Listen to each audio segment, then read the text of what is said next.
સ્વદેશીપણું કે હું મારા રાષ્ટ્રની વસ્તુનો ઉપયોગ કરીશ, રાષ્ટ્ર પ્રત્યે પ્રેમ કરીશ, મારા પરિવાર પ્રત્યે પ્રેમ કરીશ. અને આપણા મુરબ્બી વડાપ્રધાન નરેન્દ્રભાઈ મોદી સાહેબના માતુશ્રીનો શ્રદ્ધાંજલિનો જે કાર્યક્રમ હતો, અને કાર્યક્રમમાં સાહેબે એક સૂત્ર લીધું કે એક પેડ માં કે નામ. અને આજ એ જ સૂત્ર ઉપર આહિર સમાજને કહું છું કે એક સૂત્ર આપણે લઈએ કે એક પેડ બેટી કે નામ. અમારી દીકરીના નામનું એક અમે ઝાડ અમારા ગામમાં રોપશું કે દીકરી વિદાય લઈને વહી જાય, પણ એના નામનો વડલો કાયમને માટે અમારી સાક્ષી બનીને બેસશે. અને ત્રીજી વાત કે પાંચમો મુદ્દો એ હું પાટીલ સાહેબ સાથે સરખાવી કે જેને જળની જવાબદારી આપવામાં આવી છે, તો આપણે પણ સંકલ્પ કરીએ કે આપણે પણ જળ બચાવીએ. અને દ્વારકાધીશે પહેલું વહેલું ત્રિકમભાઈ કામ કર્યું હોય તો જળ અભિયાનનું. ભગવાન કૃષ્ણએ પહેલું વહેલું કાંઈ કામ કર્યું હોય તો જળ સ્વચ્છતા અભિયાન કાળી નાગને કાળોંદરીમાંથી નાથ્યો. જે દૂષણ ફેલાવતો હતો, જેને પાણીમાં ઝેર ફેલાવ્યું હતું, પાણીની અંદર ઓલું કર્યું હતું, એટલે એ જયારે ગયા અંદર એટલે એને રિશ્વત દેવામાં આવી કે ભાઈ અમારી ગોબરે હાલવા ગયો, તમને અમે કહેતો અહીંયાનો હાર આપું ને કહેતો આપું દોરીઓ, કૃષ્ણ તું વયો જા, જળ કમળ સાંડી જા, તને જે અમારે જાગ્યા નથી કે ખબર નથી. ભગવાન કૃષ્ણ કે હું માર્ગે નથી ભૂલ્યો અને મારે તારી રિશ્વતે નથી જોતી. જગાડ તારા કાળા નાગને ખબર પડે કે એક આયરાણીના દૂધમાં કેટલી તાકાત હોય છે. અને પહેલું વહેલું કાર્ય એને કર્યું હોય તો જળ સ્વચ્છતા અભિયાન કર્યું છે. તો એક એક લક્ષણ જે આપણામાં જે છુપાયેલા છે. અને ત્રીજી વાત, ખખડવું લોઢાને પડે, હોનાને નહીં. જેની અંદર ધૈર્યતા હોય, ધીરજ, ધર્મ, મિત્ર ઓર નારી, આફતકાળ પરખીએ ચારી. આ ચારે ચાર વસ્તુ પાછી પડી હોય તો આહિર સમાજમાં દેખાણી છે અને સમાજ એનું ગૌરવ લે છે. એટલે આપણો જે આવો ઉજળો જે વારંવાર કહેવામાં આવ્યું કે આ સુરતના સમૂહ લગ્ન એ કેવલ એકતા નહીં, પણ મને કહેવાય ગયો કે આયલી સારા વિચારો પણ સમાજ બીજા લઈને જાય છે. અને આવા વિચારો સાથે આપણે જોડાયેલા રહીએ અને જે કાંઈ આપણી ફરજ આવે.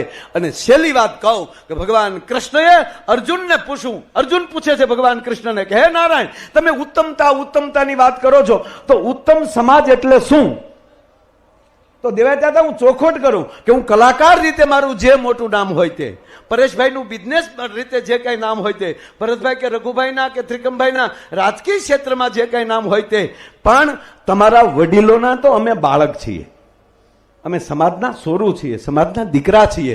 અને એ જે કાંઈ ટેજ ઉપર આવી છે એ આ સમાજની તર આવી છે. અને હું ગૌરવ લઉં કે આહિર સમાજની આવી તર છે. જેટલું દૂધ હારું એટલી તર જાડી. હે, દૂધ તો તમે છો. આ તમે કઈક ઉકળ્યા છો, તમે કઈક ચિંતા કરી છે, અને પછી દૂધ ગરમ થયું છે અને એ ઠર્યું છે, એ ત્યારે એની ગુણવત્તા ટેજ ઉપર આવી છે. આ બધું ગૌરવ તમારું, તમારું ગૌરવ તમારી સામે બેઠું છે મારા બાપ. એનું મને ખૂબ ખૂબ અભિમાન છે, એનું મને ગૌરવ છે. ઉત્તમ સમાજ એને જ કહેવાય કે એના સમાજનો વડીલ કહી દે કે આમ જ કરવાનું, અને એ વડીલના માર્ગદર્શન ઉપર આખો સમાજ હાલે. એ ભગવાન કૃષ્ણે કીધું કે એ ઉત્તમ સમાજ છે. અને જેનો વડીલ મૂંગો બેસે અને એના સંતાનો જે બકવાસ કરે અને એને સાંભળી લેવું પડે, એને ધૃતરાષ્ટ્ર સામે આંગળી સીંધી અને ભગવાન કૃષ્ણએ દાખલો દીધો કે હે અર્જુન, જે રાજા હોવા છતાં જે મૌન છે એનું હાલતું નથી, ને એની પ્રજા કે એમ રાજાને કરવું પડે, દુર્યોધન કે એમ કરવું પડે, શકુની કે એમ કરવું પડે, દાદા ભીષ્મ જેવાના અપમાન થાય, છતાં હસ્તિનાપુરનો રાજા ધૃતરાષ્ટ્ર એક વેણ બોલતો નથી. અને એટલો જ્યારે એને પ્રજા પ્રેમ લાગે છે, એ માટે પાંડવા નામ ધનંજય. હે અર્જુન, તને હું પસંદ કરું છું, તું છો ઈ જ હું છું. ભલે હું 18 દિવસ હાથમાં હથિયાર નહીં લઉં, પણ મારી વિભૂતિ તું છો. તો આયરના દીકરાઓને એટલી પ્રાર્થના કરું કે એવું જ જીવન જીવજો, એવો હંપ રાખજો કે દ્વારકાધીશને ફરીવાર કહેવાનું નામ થાય કે યાદવા નામ કૃષ્ણ. હું હજી યાદવોના હૃદયમાં કૃષ્ણ બેઠો છું. બસ એવું જીવન જીવજો કે ભગવાનને આપણી અંદર પ્રવેશ કરવાનું મન થાય. એવા જે મોભીઓને આ મંચ ઉપર જોઈ જઈ ત્યારે એનું મને ગૌરવ થાય છે. અને છેલ્લે આ વરરાજાઓ માટે એક વિદાય ગીત તમારે સામે રજૂ કરી દઉં, કારણ કે હું કલાકાર છું, મારો વિષય છે બોલવાનો અને ગાવાનો. આપણા બે લગ્ન ગીત અતિ ઉત્તમ છે. આ સંસ્કારનો ભાગ છે ને, લગ્ન છે યાર, આને લગ્નનો એકાદું ગીત નો ગાઈ તો. અને અત્યારે મને જેઠુરભાઈને પણ એકવાર તાળીઓથી અત્યારે વધાવી, સ્વર્ગમાં બેઠો છે માણસ, દર વખતે એની ટીમ લઈને અહીંયા બેઠા હોય. એ કલાકાર મિત્રોને પણ મારા પ્રણામ. એક જાન મોડી થઈ હોય ત્રિકમભાઈ, 2 જ મિનિટ,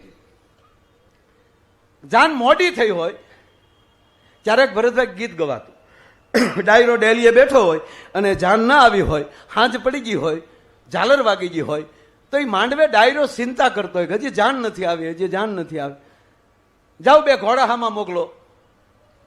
એ ઝીણી ઝીણી વાત થતી થતી રઘુભાઈ માંડવે પોગે, અને માંડવે આપણી બેઠી બેનું બેઠી હોય અત્યારે જેમ 2 કોર્પોરેટરમાં બેઠી બેનું. હા, ગરધણી મહેમાન 2 ફળી આમ બઠા નો થઈ જાય. એ તો ચીઠી લખે દેવાય બોદર, પણ અમલ તો એ આયરાણી કરતી હોય કે રાહ રાખીને વાત કરજો. આ જે ખેવના, આ જે કોઠાહુજ આપણી માવુમાં પડી છે ને, ઈ તર છે આ બધી મોટી. જણનાર્યું એવું છે એટલે આવી તર છે. બાકી તો એક દીકરી સાહેબ હાહરે જાતી હતી, એટલે હાહરે જાય એટલે તો વિદાય વખતે તો રોવે જ તે, આખું ઘર રડે. દાના બાપા આખું ઘર રડતું હોય વિદાય દેતી વખતે. દાદીમાન, બેનપણીઓ, બેન વળી પછી મોઢામાં સુંદડીના ડૂસા નાખીને એમણે ગાચ્યો જાચ્યો, આવજો બેન, આવજો, કાગળ પત્ર લખજો, ભૂલી ન જાતા અમને. આખું ઘર, આખું ગામ રડતું હતું. બોલો, કન્યા નહોતી રડતી. કન્યા તો વરરાજાનું બાવડું પકડીને હાલી જતી હતી. ગાડીએ પોગી ગઈ, ગાડીએ પોગીને પાછવાળું જોયું, એની બહેનો રડતી હતી. એટલે સહજ ઓલા વરરાજાને થયું કે મારી હાળીઓ રડે છે, આ કેમ ઢગો રડતો નથી. એટલે એ બિચારો હાળિયું સામું જોતો હતો. તા તો ન્યા કોણી મારી, તમારી આંખોનું ઠેકાણું ન લાગતું, ન્યા હું ટકર ગાડીમાં બેસો. ભખદીન બાવડું ખેવું તો ઓલો બિચારો ભખદીન પડી ગયો, હજી ઘીરે નથી પગ્યો, તા ઘા થયો. સંસ્કાર. અન દીકરી પાછી ફરીને આખા ઘરને મળી કહેવા કે હું રોવા બેઠ્યું છો, અહીંયા કરો ક્યારનું, હું પહેલી વાર હારે જાઉં છું. પછી ગામને ખબર પડી કે એટલે આખું ઘર રડે, તું રહેજે.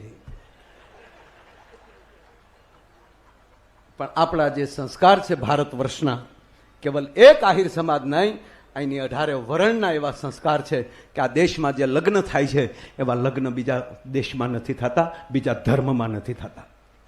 એક સનાતન ધર્મ એવો છે કે એની અંદર આવી યજ્ઞ સાથે, વેદ સાથે, શ્લોકો સાથે જોડાઈને આપણા લગ્નો થાય છે.